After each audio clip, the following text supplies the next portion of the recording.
BTN breaking news చూస్తున్నాం. ఏలూరు జిల్లాలో private travels bus బోల్తా పడింది. విశాఖ నుంచి గుంటూరు వెళుతూ ఉండగా ఏలూరు ఆసుపత్రి సమీపంలో బస్సు అదుపు తప్పి బోల్తా పడింది. ప్రమాద సమయంలో బస్సులో 40 మంది ప్రయాణికులు ఉన్నారు. పలువురు ప్రయాణికులకు గాయాలవ్వగా వెంటనే వారిని స్థానిక ఆసుపత్రికి తరలించి చికిత్సను అందిస్తున్నారు. సో ఘటనా స్థలం నుంచి మరిన్ని అప్డేట్స్ మా ప్రతినిధి శ్రీనివాస్ అందిస్తారు. శ్రీనివాస్,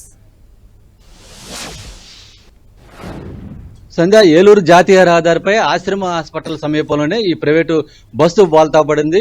ఉదయం మంచు ఎక్కువగా ఉండటం, ఆ తర్వాత డ్రైవర్ నిద్రమత్తులో ఉండటం కారణంగానే ఈ బస్సు ప్రమాదం జరిగినట్టు తెలుస్తుంది.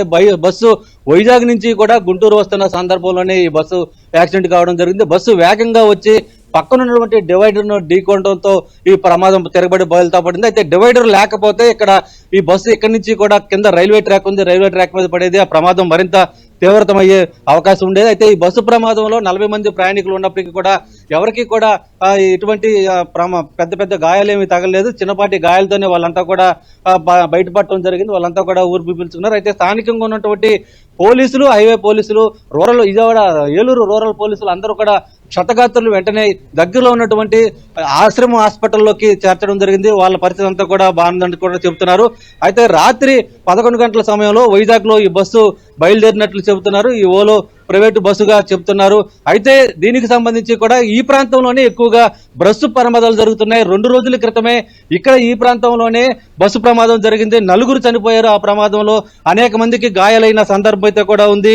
అయితే ఈ ప్రమాదంలో ఎక్కువగా ప్రమాదాలు ఎందుకు జరుగుతున్నాయి ఈ ప్రాంతంలోనంటే, అటు రాత్రి సమయంలో అటు హైదరాబాద్ నుంచి బస్సులు బయలుదేరటం కానీ, అలాగే ఇటు వైజాగ్ ఇతర ప్రాంతాల నుంచి బస్సులు బయలుదేరటం, ఈ ప్రాంతానికి అంటే ఏలూరు జిల్లా సమీపంలో జాతీయ రహదారిపైకి వచ్చే సమయానికి ఇక్కడ సమయం ఎక్కువగా కావటం, అలాగే డ్రైవర్లు నిద్రమత్తులో ఉండటం, ఆ తర్వాత కొంత వేగం పెంచడం, ఈ కారణంగానే ఇక్కడ ప్రమాదాలు జరుగుతున్నాయని చెబుతున్న పరిస్థితులు. మనం ప్రమాద స్థలానికి సంబంధించి కూడా విజువల్స్ కూడా స్పష్టంగా చూడొచ్చు. ఇక్కడ బస్సు డివైడర్ని ఢీకొని మొత్తం అంతా కూడా చెల్లాచెదురైన పరిస్థితి. వెంటనే బస్సు తిరగబట్టడం, ఒకవేళ బస్సు డివైడర్లు ఇక్కడ లేకపోతే బస్సు వేగంగా ఆ కింద ఉన్నటువంటి మా ప్రాంతానికి వెళ్లి బస్సు బాల్తా పడే ప్రమాదం ఉండేది. ఇక్కడ ఆ సమయంలో జరిగితే ప్రమాద తీవ్రత ఏ విధంగా ఉండేదో ఊహించుకోవడానికే చాలా భయంకరంగా ఉన్న పరిస్థితులు అయితే కూడా ఉన్నాయి. అయితే మొత్తానికి సంబంధించి ఈ ప్రమాదంలో ఈ ప్రాంతంలోనే ఎక్కువగా బస్సు ప్రమాదాలు జరగకోకుండా అటు అధికార యంత్రాంగం కానీ, పోలీసులు కానీ సరైన చర్యలు తీసుకోవాల్సింది. ఈ జాతీయ రహదారి కావడంతో వేగంగా ఈ ప్రాంతంలో బస్సులంతా కూడా వస్తున్న సందర్భాలు వస్తున్నాయి. వేగాన్ని తగ్గించేందుకు, అలాగే డ్రైవర్లు నిద్రమత్తును వదిలించేందుకు కూడా ఈ సమయంలో, అంటే తెల్లవారుజామున సమయంలో ఈ ప్రాంతంలో కొంత పోలీసు చర్యలు అయితే కూడా చేపట్టాల్సిన అవసరం ఉందని చెప్పి కూడా ప్రయాణికులు అయితే కోరుతున్న పరిస్థితులు అయితే కూడా ఉన్నాయి. అయితే ఈ మొత్తానికి సంబంధించి ఈ బస్సు ప్రమాదంలో ఎవరికి కూడా అటు పెద్ద పెద్ద గాయాలు కాకపోవడంతో అందరూ కూడా ఊపి పీల్చుకున్న పరిస్థితి. సంధ్య. రైట్ శ్రీనివాస్.